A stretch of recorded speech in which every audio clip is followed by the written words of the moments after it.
वासुदेव शरण अग्रवाल हिंदी साहित्य के प्रमुख रचनाकार हैं। उनका जन्म 1904 ईस्वी में हुआ। उन्होंने सन 1929 में लखनऊ विश्वविद्यालय से एमए पास किया।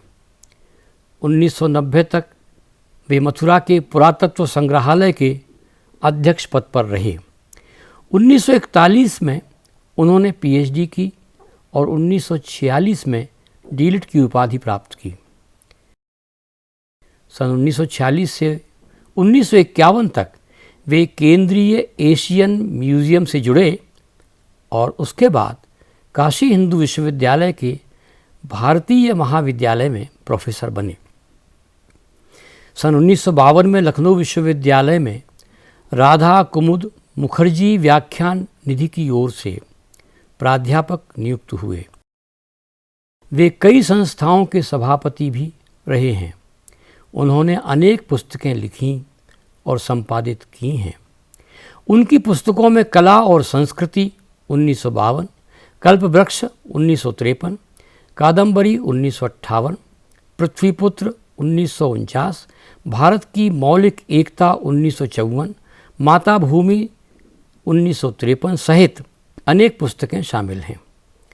भारतीय साहित्य और संस्कृति के गंभीर व्याख्याता के रूप में वासुदेव शरण अग्रवाल का नाम अत्यंत प्रसिद्ध है। उनकी पुस्तक पृथ्वीपुत्र में अनेक आलेख अंकित हैं। इसमें भूमि, जन और संस्कृति से संबंधित अनेक आलेख संकलित हैं। लेखक ने इस पुस्तक की भूमिका में लिखा है कि इसमें उनके लेख और पत्र संग्रहित हैं जिनमें जनपदीय दृष्टिकोण से साहित्य और जीवन के संबंध में विचार प्रकट किए गए हैं। इस दृष्टिकोण का विकास मातृभूमि के साथ उनकी भावात्मक संलग्नता के कारण संभव हुआ है। जीवन की आवश्यकताओं के भीतर से पृथ्वी पुत्र की भावना का जन्म होता है। इससे राष्ट्रीय अस्तित्व और विकास की आध्यात्मिक पृष्ठभूमि के साथ हमारा परिचय होता है। हर व्यक्ति अपनी मातृभूमि से जुड़ा है और वह अपनी पृथ्वी का पुत्र है। अपनी धरती के प्रति यह प्रेम ही उनकी संस्कृति का निर्माण करता है। राजनीति तो उसका एक अंश ही है। भारतीय जीवन की सबसे बड़ी आवश्यकता यह है कि हर व्यक्ति पृथ्वी के पुत्र होने का धर्म निभाए। शिक्षा, विचार और सांस्कृतिक जीवन की अनेक प्रणालियाँ हमारे देश में विकसित हैं। इसी से राष्ट्र धर्म भी उत्पन्न होता है। हर व्यक्ति अपने जनपद से जुड़ा है। इस तरह वासुदेव शरण अग्रवाल पृथ्वी पुत्र को जन्म और संस्कृति से जोड़ते हैं। उन्होंने पृथ्वी सूक्त का विशेष रूप से अध्ययन किया है। हमारे वेदों में भी लिखा है कि भूमि सभी की माँ है। हमारे महान देश का विस्तार और उसकी व्यापक सांस्कृतिक प्रतिष्ठा हमारे इतिहास का निर्माण करती है। पृथ्वी पर जो भी विविधता है वह सब हमारी मानवीय एकता से जुड़ी है। बिना एकता के मातृभूमि का कल्याण असंभव है।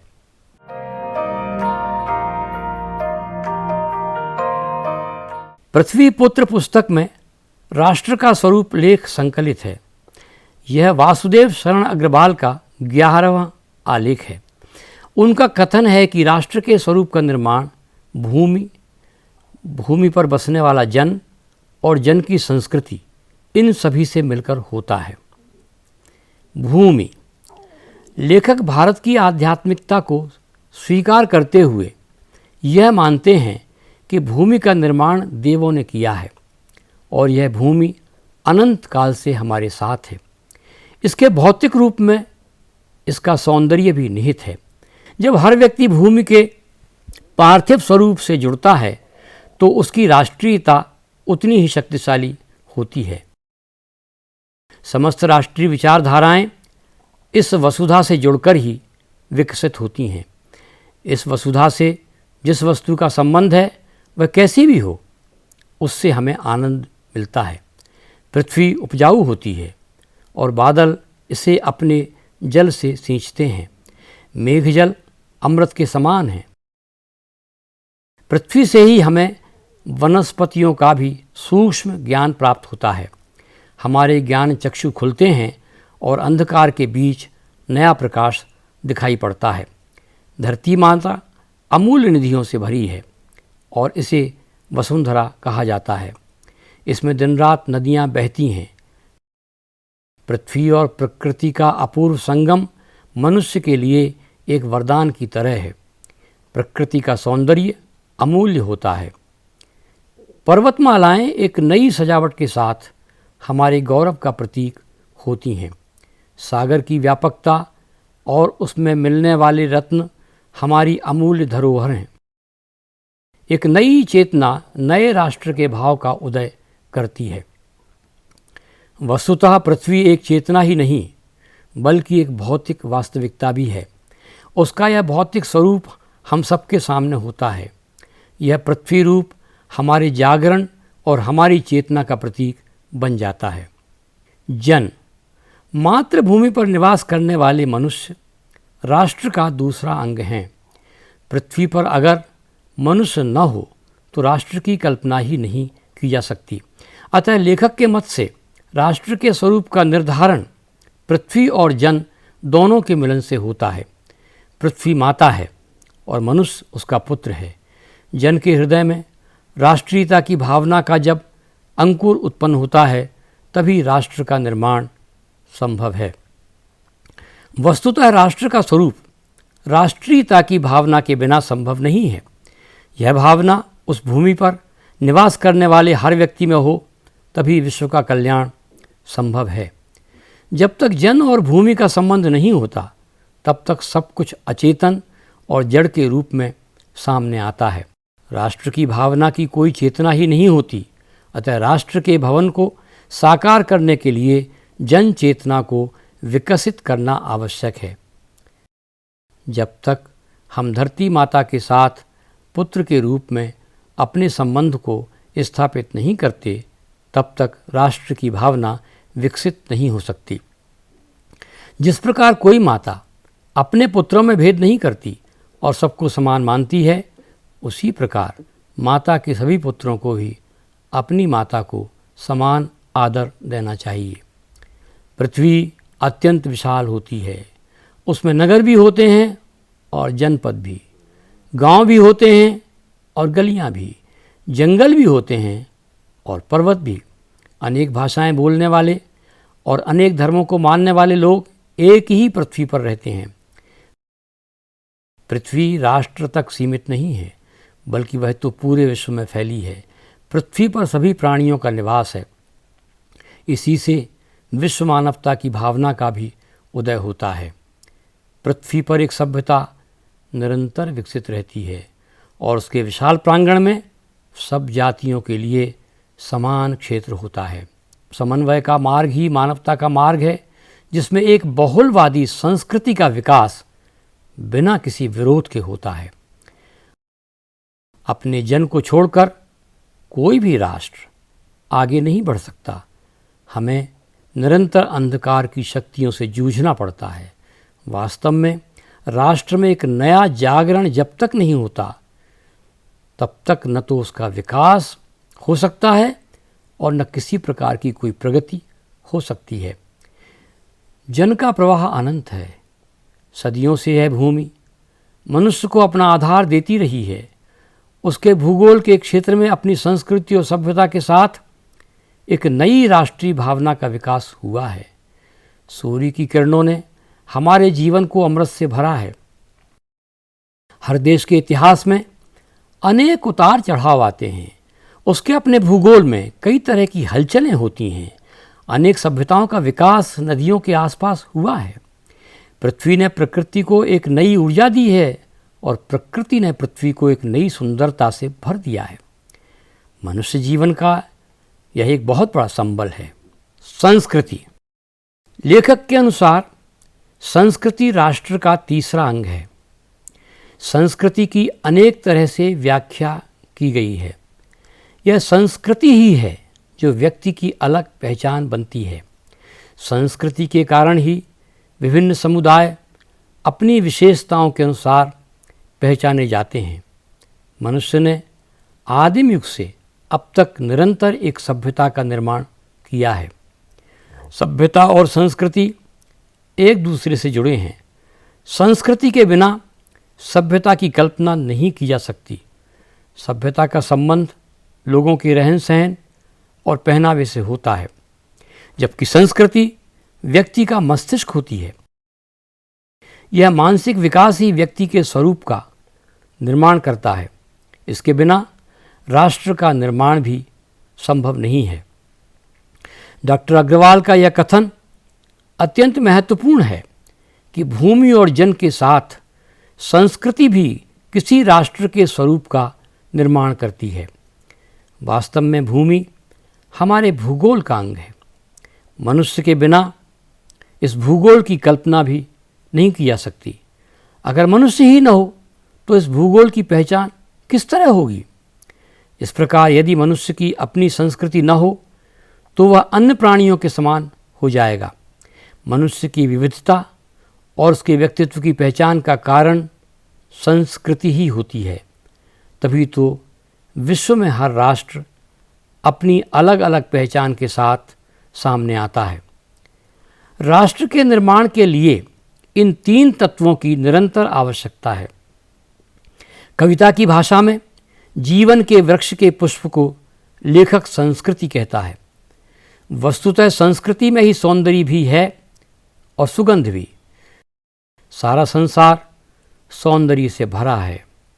हमारी प्रकृति अपनी महक के साथ हमारे मन में निवास करती है। लेखक ने ज्ञान और कर्म को आवश्यक माना है।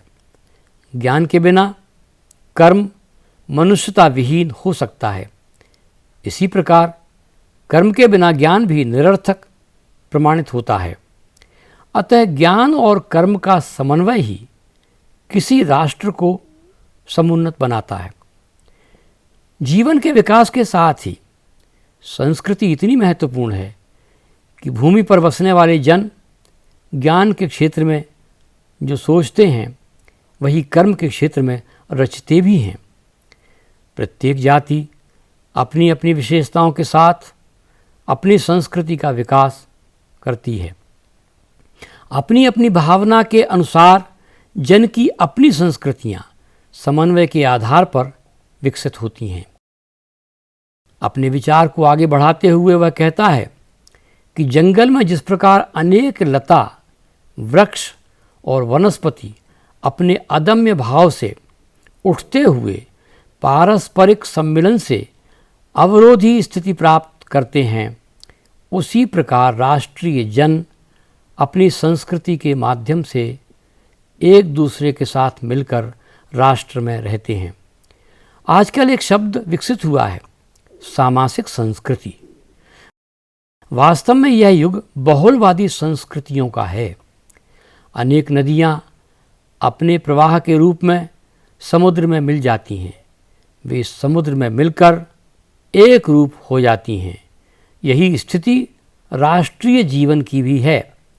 इसकी अनेक विधियाँ राष्ट्रीय संस्कृति में समन्वय प्राप्त करती हैं। अतः यह कहा जा सकता है कि समन्वय युक्त जीवन ही राष्ट्र का सुखदायी रूप है। अपने आलेख में वह साहित्य, कला, नृत्य, गीत, आमोद प्रमोद के अनेक रूपों को भी अंकित करता है। हमारे यहाँ 64 कलाओं की बात होती है। इसमें 5 कलाएं ललित कलाओं में शामिल की गई हैं। साहित्य को इन कलाओं में सर्वश्रेष्ठ कहा गया है। इसे भारतीय भाषा में विद्या की संज्ञा दी गई है। बाकी कलाओं को उपविद्या कहा गया है। ललित कला शब्द पाश्चात्य संस्कृति में प्रचलित है। इन कलाओं में परस्पर समन्वय की बात भी की गई है। इन कलाओं के माध्यम से हर राष्ट्र के जन अपने अपने मानसिक भावों को प्रकट करते हैं। आत्मा का जो विश्वव्यापी आनंद भाव है वह इन विविध रूपों में साकार होता है। बाह्य रूप से हम यह कह सकते हैं कि संस्कृति के भी कुछ लक्षण होते हैं, पर जब हम आंतरिक अनुभूति की बात करते हैं तो संस्कृति हमें आनंद देती है। यह आनंद की दृष्टि ही एक सूत्रता का भी निर्माण करती है। इस प्रकार सौंदर्य और आनंद अलग अलग नहीं हैं। सौंदर्य के बिना आनंद का अनुभव नहीं होता। इस प्रकार जब तक आनंद न हो तब तक सौंदर्य का एहसास नहीं हो पाता। हमारे देश में विपुल साहित्य की रचना की गई है। साहित्य का एक बहुत लंबा इतिहास है। प्राचीन युग से आधुनिक काल तक अनेक प्रकार का साहित्य रचा गया है। गांव और जंगलों में प्राचीन युग से ही सहज रूप से अनेक लोकगीत लिखे गए हैं। तारों के नीचे विकसित लोक कथाओं में संस्कृति का अमित भंडार भरा है। राष्ट्रीय संस्कृति का यह विकास हमारे लिए अत्यंत महत्वपूर्ण है। हमारे पूर्वजों ने चरित्र और धर्म विज्ञान के क्षेत्र में विपुल साहित्य लिखा है। साहित्य, कला और संस्कृति के बिना हम किसी भी राष्ट्र के स्वरूप की कल्पना नहीं कर सकते।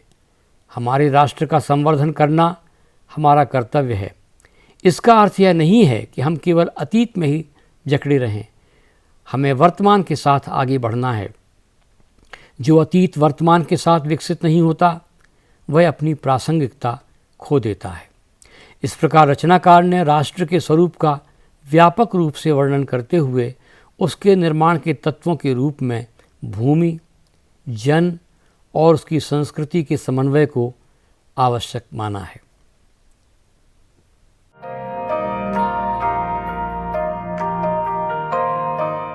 लेखक के अनुसार किसी भी राष्ट्र की भौगोलिक सीमाएं ही उस राष्ट्र के स्वरूप का निर्धारण करती हैं। जो राष्ट्र स्वतंत्र हैं उसकी अपनी भौगोलिक सीमाएं होती हैं। स्वतंत्रता के बाद हमारे देश की भौगोलिक सीमाएं बदल गई हैं। इस प्रकार भौगोलिक स्थितियों के अनुसार राष्ट्र की सीमाएं बदलती रहती हैं। एक उदाहरण के अनुसार कहा जा सकता है कि सोवियत संघ के विघटन के बाद उस देश की सीमाएं बदल गई हैं। इसी प्रकार बर्लिन की दीवार टूटने के बाद उस देश की सीमाएं भी विस्तृत हो गई हैं।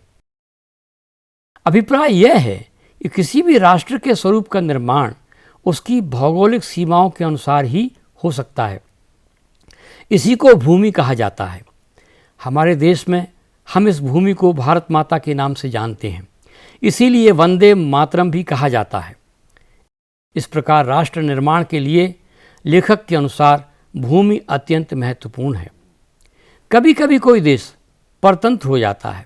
उसके निवासी इन स्थितियों में अपने राष्ट्र का निर्माण नहीं कर पाते।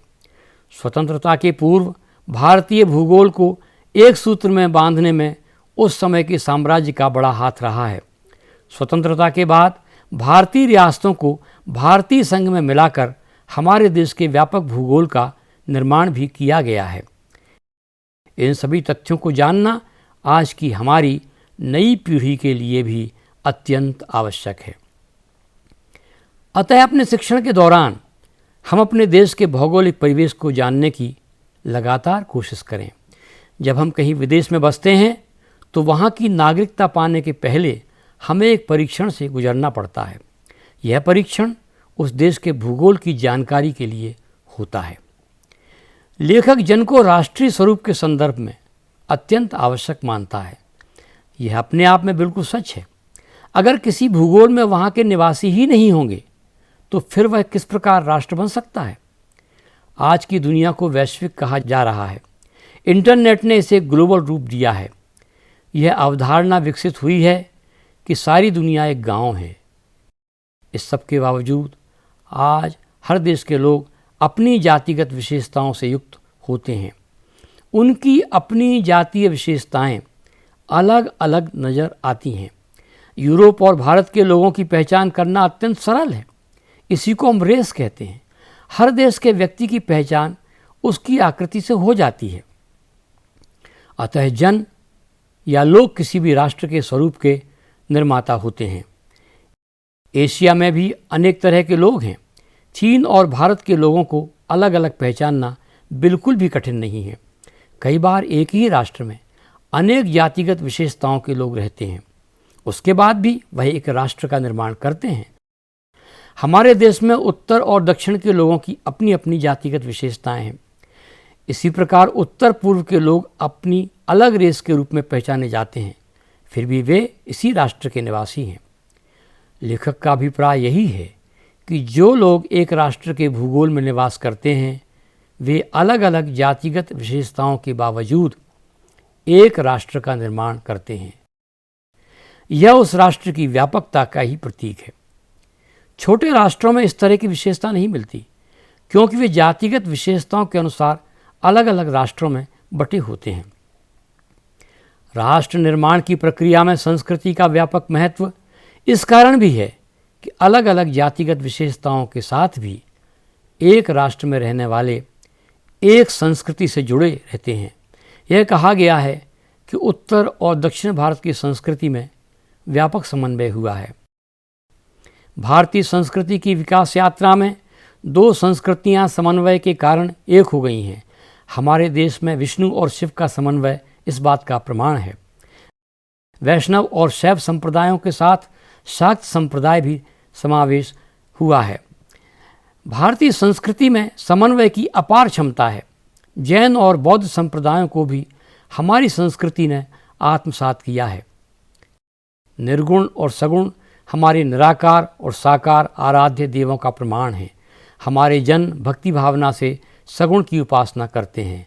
इस्लाम के आगमन के बाद हिंदू और मुस्लिम संस्कृतियों का भी व्यापक रूप से मिलन हुआ है। आधुनिक भारत में ईसाई धर्म को भी हमारी संस्कृति में एक समन्वय के साथ जोड़ा गया है। भारत में ही नहीं, अब तो विश्व में भी बहुलवादी संस्कृति को स्वीकार किया जाने लगा है। इसका कारण यही है कि अब यह विश्व मानवता का युग है। हम भारतीय होकर भी विश्व मानव हैं। यही बात अन्य देशों के निवासियों पर भी लागू होती है। अगर सांस्कृतिक समन्वय न हो तो देशों का विभाजन हो जाता है। समन्वय की इस कमी से ही हमारे देश का विभाजन हुआ, जबकि भूगोल की जातीय विशेषताओं के अनुसार यहाँ के लोग अलग अलग नहीं थे। एक भारतीय और एक पाकिस्तानी या बांग्लादेशी को अलग अलग कर पाना कठिन है। जापान और भारत के लोग अलग अलग दिखते हैं, वैसा भारतीय उपमहाद्वीप के लोगों में यह अलगाव नहीं है। कई कारण होते हैं जिनसे एक ही रेस के लोग अलग अलग राष्ट्र बन जाते हैं। कई कारण ऐसे भी होते हैं जिससे अलग अलग रेस के लोग भी एक राष्ट्र का निर्माण करते हैं। अतः अब मानदंड बदल रहे हैं, फिर भी राष्ट्र का मूल आधार नहीं बदलता। इस प्रकार भूमि, जन और संस्कृति से किसी भी राष्ट्र के स्वरूप का निर्माण होता है। लेखक ने राष्ट्र के निर्माण में मुख्य रूप से इन तत्वों का समन्वय ही किया है, किंतु इसके अतिरिक्त भाषा भी एक महत्वपूर्ण तत्व होती है। भाषा का यह रूप भी बहुलवादी भाषा के रूप में सामने आता है। इसकी प्रकृति से पता लग सकता है। भारत की अधिकांश भाषाएं अक्षरिक लिपि में ही लिखी जाती हैं। अनेक भाषाएं होते हुए भी उनके शब्दों में समानता है। भारतीय भाषा कोश देखने पर यह बात प्रमाणित हो जाती है। संभवतः लेखक भाषा को भी संस्कृति का ही एक अंग मानता है, क्योंकि किसी भी संस्कृति के निर्माण के लिए भाषा अत्यंत आवश्यक होती है। अभी हमारे देश में सारी भाषाएं अलग अलग लिपियों में लिखी जा रही हैं। इन्हें एक लिपि में लिखने की बात कभी महात्मा गांधी ने भी की थी। स्वतंत्रता के पूर्व भाषा का यह मुद्दा बहुत महत्वपूर्ण रहा है। यह माना गया कि किसी भी देश की स्वतंत्रता के लिए उसकी अपनी एक भाषा अत्यंत आवश्यक है। हिंदी अंतरप्रांतीय भाषा होने से इसे अधिकांश महापुरुषों ने स्वीकार किया था। इन लोगों में अधिकतर वे लोग शामिल थे जिनकी मातृभाषा हिंदी नहीं थी। उनका कथन था कि कोई भी विदेशी भाषा किसी स्वतंत्र राष्ट्र के स्वरूप का निर्माण नहीं कर सकती। यह बात अलग है कि स्वतंत्रता के बाद हमारे संविधान में स्वीकृत राजभाषा हिंदी भाषा की राजनीति का शिकार हो गई। वास्तव में हमारे देश को एक संपर्क भाषा के साथ ही एक संपर्क लिपि की भी आवश्यकता है। एक लिपि के कारण अनेक भाषाओं को सीखना सरल हो जाता है। यूरोप की अनेक भाषाएं एक ही लिपि में लिखी जाती हैं, इसमें अंग्रेजी भी शामिल है। अतः यह स्पष्ट है कि हर भाषा के लिए अलग लिपि की आवश्यकता नहीं है। राष्ट्र का स्वरूप एक राजनीतिक इकाई के रूप में भी होता है, किंतु कभी कभी अनेक राजनीतिक इकाइयों के बावजूद राष्ट्र एक ही होता है। हमारे देश में अनेक रियासतें रही हैं, किंतु भूगोल ने इस देश को सदा एक इकाई में बांध कर रखा है। लेखक ने राष्ट्र के स्वरूप को भूमि, जन और संस्कृति में देखा है। भूमि और जन तो अपनी जगह यथावत हैं, किंतु अब संस्कृति का स्वरूप व्यापक हो गया है। अनेक संस्कृतियों का मिलन एक सामासिक संस्कृति को जन्म देता है। इसी प्रकार अनेक भाषाएं होते हुए भी किसी राष्ट्र की प्रमुख भाषा कम से कम उसके राजकाज के लिए अगर एक हो तो यह सुविधाजनक होता है। भारत एक राष्ट्र है, इसका अपना एक संविधान है, इसका एक भूभाग है जिसमें अनेक धर्म और संप्रदायों के जन रहते हैं। अपनी विविधता में भी इस देश में एकता है, क्योंकि यह देश व्यापक समन्वय के आधार पर अपने रूप का निर्माण कर चुका है। अनेक संस्कृतियों में भी समन्वय हुआ है। इसके साथ ही इस देश में आज के वैश्विक युग में एक व्यापक आधार लोकतंत्र के माध्यम से रचा गया है। लेखक ने अपने समय में राष्ट्र के स्वरूप के जिन मूल तत्वों को आधार बनाया है, वस्तुतः वह एक व्यापक परिकल्पना है। इससे हमें राष्ट्र के स्वरूप को समझने में मदद मिलती है।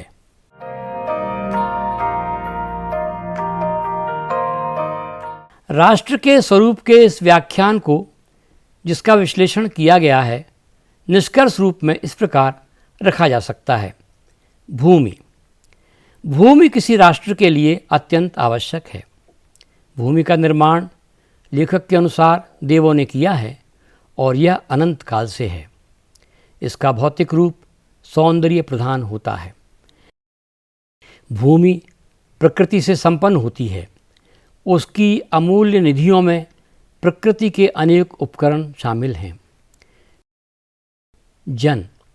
जन राष्ट्र के लिए अत्यंत महत्वपूर्ण है। जन के बिना राष्ट्र की कल्पना संभव नहीं है। राष्ट्र के निर्माण में जन भूमि से जुड़ता है और भूमि जन से जुड़ जाती है। मातृभूमि के सभी पुत्र समान होते हैं। पृथ्वी पर यह राष्ट्र नगर, जनपद, पुर, गांव, जंगल और पर्वत सभी से पूर्ण होता है। राष्ट्र के जन अनेक भाषाएं बोलते हैं। वे सभी मातृभूमि के पुत्र हैं। जन का प्रभाव अनंत होता है और वह राष्ट्रीयता से भरा होता है। इतिहास की विकास यात्रा में जन का विकास भी होता है। संस्कृति भूमि और जन के बाद संस्कृति राष्ट्र का तीसरा अंग है। सभ्यता की विकास यात्रा में संस्कृति का महत्वपूर्ण योगदान होता है। भूमि और जन के साथ यदि संस्कृति न हो तो राष्ट्र का लोप हो जाता है। संस्कृति सौंदर्य और सुगंध से भरी होती है। संस्कृति में राष्ट्रीय जनजीवन की जातिगत विशेषताएं होती हैं।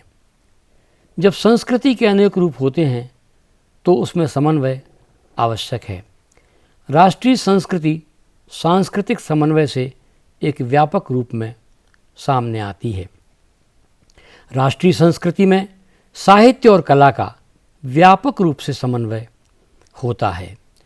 इस प्रकार वासुदेव शरण अग्रवाल ने पृथ्वी पुत्र में भूमि, जन और संस्कृति के घनिष्ठ संबंध की व्याख्या करने वाले लेखों का संग्रह किया है, जिसका प्रकाशन 1960 में हुआ है। इसमें अनेक लेखों में व्यापक रूप से इन संबंधों का विवेचन किया गया है। आज हमारे देश में व्यापक रूप से हर युवा को इन संबंधों को समझने की आवश्यकता है। हमारा राष्ट्र लोकतांत्रिक मूल्यों के आधार पर निर्मित हुआ है। हमारी स्वतंत्रता ने एक व्यापक समन्वय के आधार पर हर भारतीय में एक नए विश्व की कल्पना की है।